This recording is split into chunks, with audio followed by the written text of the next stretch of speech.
जय गुरु, जय विष्णु भगवान, जय श्रीनारायण स्वामी, जय दुखहरण स्वामी। जाक आज हमने के पाबना में गतकाल गुरु पूर्णिमा रहल, बृहस्पतिवार गुरुवार के दिन गुरु पूर्णिमा रहल।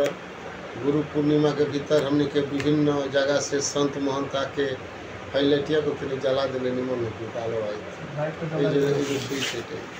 तेले हमने के आज जो आई बनी जा। हाँ, गुरु के कृपा से এই লাইটটা অফ করে দেবো, এটা বেশি আলো দিচ্ছে মানে টিউব লাইট অফ করে দাও, টিউব লাইটটা তাহলে এই লাইটটা অফ হলো।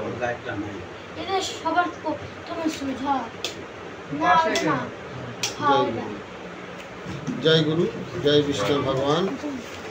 এখন আমরা পাবনা থেকে কিছু ভক্তবন্ধু নিয়ে আলোচনা করতেছি। আমাদের পাবনা নিবাসী মহন্ত এখানকার স্ট্যান্ডিং সঞ্জিত মহন্ত সঞ্জিত রবিদাস উনি জিজ্ঞেস করছে যে ভারতেতে যাইয়ে আমাদের এখানকার একজন গ্রন্থ চেয়েছিল, কিন্তু সে গ্রন্থটা পায়নি। তো গ্রন্থটা কোন গ্রন্থ? শিবনারায়ণ স্বামীর গ্রন্থ। আসলে শিবনারায়ণ স্বামীর গ্রন্থটা সব লাইব্রেরিতে পাওয়া যাবে না। তা আমি এর উত্তর দিয়েছি যে আসলে আমাদের এই শিবনারায়ণ স্বামীর গ্রন্থ যদি কেউ জোগাড় করতে চায় তাহলে চন্দ্রার ধামে থেকে জোগাড় করতে হবে। এখন আমাদের বাংলাদেশেতেও অ্যাভেলেবেল অনেক সন্ত মহন্তরা গ্রন্থ ছাড়ছে, সেখান থেকে আপনারা গ্রন্থ জোগাড় করতে পারবেন। আর সবচেয়ে বড় কথা হলো যে আমাদের গ্রন্থ পড়তে হবে, সাধুসঙ্গ করতে হবে, তত্ত্ব সম্বন্ধে আমাদের জানতে হবে।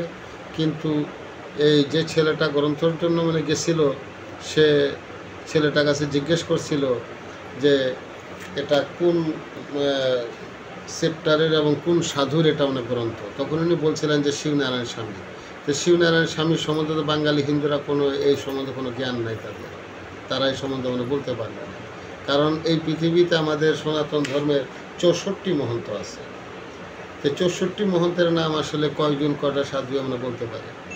কারণ আমি 64 মহন্তের সমাধি যে হেরে ভারতেতে দেখে আসছি। যখন বৃন্দাবনে গেছিলাম তখন আমি এটা দর্শন করে আসছি।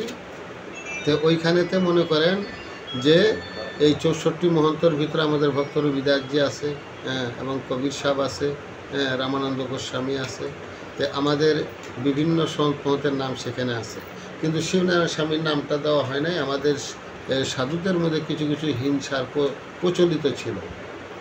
কারণ যখন শাহু মোহাম্মদ চাক্কি ঘোরাবার জন্য বলছিল সমস্ত সাধুদেরকে এক সময় কি বলছিল যে তোমরা আমার এই রাজ্যে যখন আসো তাহলে তোমাদের কি করতে হবে? আমাকে খাজনা দিতে হবে। আমার রাজ্যে থাকলে পরে আমাকে খাজনা দিতে হবে। আর যদি খাজনা তোমরা না দিতে পারো তাহলে তোমরা তো সাধু, তোমরা সতের আরাধনা করো, তাহলে আমার এই 80 মনের চাক্কা তোমাদের সতের দ্বারাতে ঘুরাইতে হবে। একে একে সমস্ত সাধুদেরকে নিয়ে আইছিল, কিন্তু কোনো সাধুই এই চাক্কিটা ঘুরাইতে পারে না। কিন্তু এই চাক্কি একমাত্র ঘুরাইছিল শিবনারায়ণ স্বামী।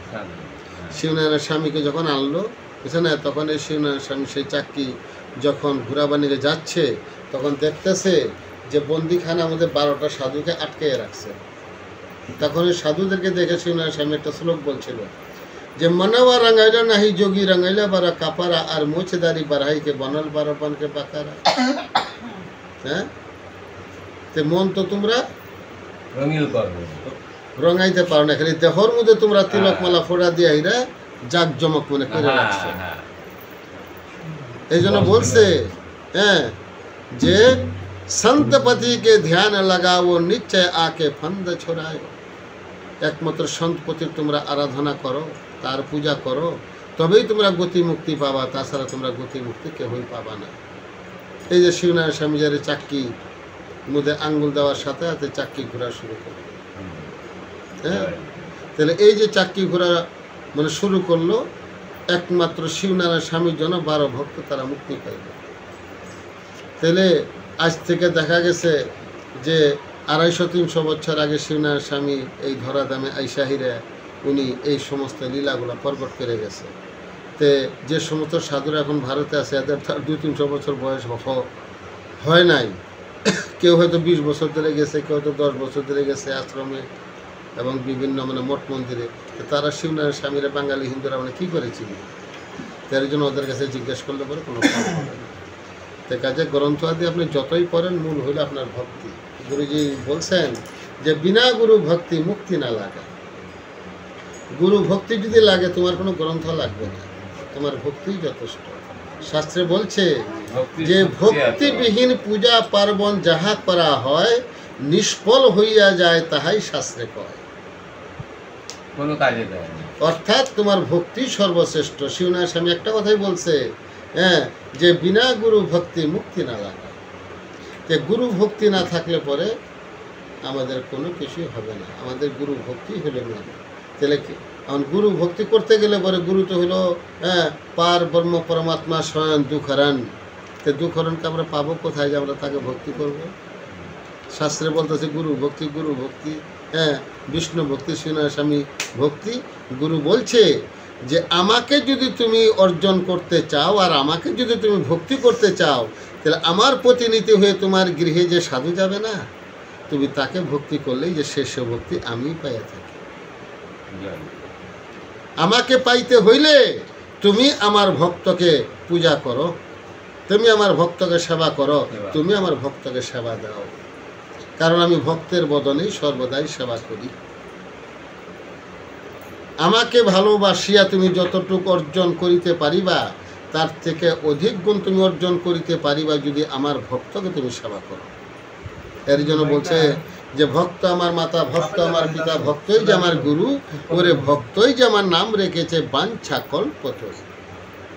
ভক্তের হাতে প্রেমের ডুরি, ভক্ত যেদিকে ঘুরায় আমি ঠিক গোবিন্দ সেদিকে ঘুরি। কে একমাত্র ভক্ত কে হয়েছিল? আমাদের শিবনারায়ণ স্বামী হয়েছিল। কার হয়েছিল? স্বয়ং দুঃখরণে হয়েছিল। দুঃখরণ কে ছিল? স্বয়ং অনাদি আদি সচ্চিৎ বিগ্রহ আমার, অনাদি আদি স্বয়ং বিষ্ণু ভগবান। এর জন্য বলছে যে গুরুকে সুমিরত বিষ্ণু সাহাই, আর বিনা গুরু দয়া বিষ্ণু না পায়। তাহলে সরাসরি বিষ্ণুকে একমাত্র গুরু রূপে স্থান দিয়েছিলেন শিবনারায়ণ স্বামী তার রীত মন্দিরের মধ্যে। আর সে স্থানটাই ছিল দুঃখহরণ স্বামী। যেই দুঃখহরণ সেই বিষ্ণু, এখানে আর অন্যথা নয়। তাইলে আপনারা সকলেই দুঃখহরণের কৃপা লাভ করুন, আপনারা সকলে ভক্তি করুন। গুরু গোসাই গেলে পরে তার চরণে সেখানে সেই চরণে একটুখানি ভক্তিটা দিবেন এবং ওই চরণের ধুলি একটুখানি শিরেতে লাগাবেন। গুরুজি বলছেন হরদম গুরুকে সন্মুখ রহিয়ে মায়া গর্ব কবহু নাহি করি। গুরুর সামনে সর্বক্ষণ থাকিও, কখনো মায়ার কথা আলোচনা করো না। তাইলে গুরুর একমাত্র চরণের ধুলি সর্বক্ষণ তোমার শিরেতে লাগাবা, এই চিন্তা ভাবনা করবা। গুরুদেব আসলে তাকে সেবা যত্ন পূজা আদি তার কাছে বসিয়ে আত্মতত্ত্ব ভেদ জানবার নিয়ে তোমরা সকলেই চেষ্টা করিবা। কারণ একমাত্র গুরুর কাছে যে অমৃত বস্তু আছে, এটা আর অন্য কোথাও কিনতে পাওয়া যাবে না। বাজারে গেলে সব ধরনের সদাই কিনতে পাওয়া যাবে, কিন্তু অনাদি আদি ভগবান শ্রীকৃষ্ণকে পাওয়ার কোনো কিছুই বাজারে কিনতে পাওয়া যাবে না। সেটা তোমার একমাত্র গুরুর কাছ থেকে অর্জন করতে হবে। এর জন্য বলছে যে গুরুকে সুমিরত বিষ্ণু সাহাই, আর বিনা গুরু দয়া বিষ্ণু না পায়। তাহলে গুরুর কৃপাহি কেবলম।